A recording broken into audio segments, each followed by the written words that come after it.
നാമെല്ലാവരും മനോഹരവും പരിപൂർണവുമായ ഒരു കുടുംബത്തെക്കുറിച്ച് സ്വപ്നം കാണുന്നുവെങ്കിലും പൂർണ്ണതയുടെ കുടുംബങ്ങൾ നിലവിലില്ലെന്നും ഓരോ കുടുംബത്തിനും അതിൻ്റേതായ പ്രശ്നങ്ങളും അതുപോലെ തന്നെ വലിയ സന്തോഷങ്ങളുമുണ്ടെന്ന് മാർപ്പാപ്പ.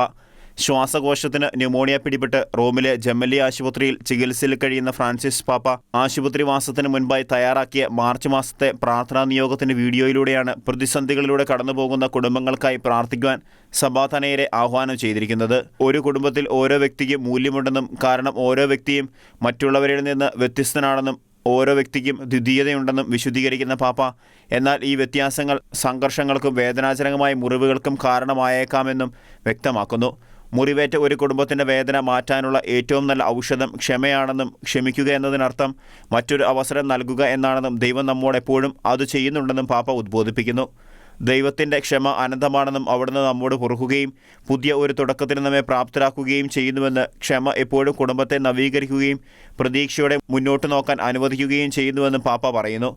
തങ്ങളുടെ വ്യത്യാസങ്ങളിൽ പരസ്പര സമ്പന്നത വീണ്ടും കണ്ടെത്തിക്കൊണ്ട് ക്ഷമയിലൂടെ മുറിവുകൾക്ക് ശമനം നേടാൻ പിളർക്കപ്പെട്ട കുടുംബങ്ങൾക്ക് സാധിക്കുന്നതിനായി പ്രാർത്ഥന ക്ഷണിച്ചുകൊണ്ടാണ് പാപ്പ തൻ്റെ പ്രാർത്ഥനാ നിയോഗം അവസാനിപ്പിക്കുന്നത്. International desk, Shekinah news.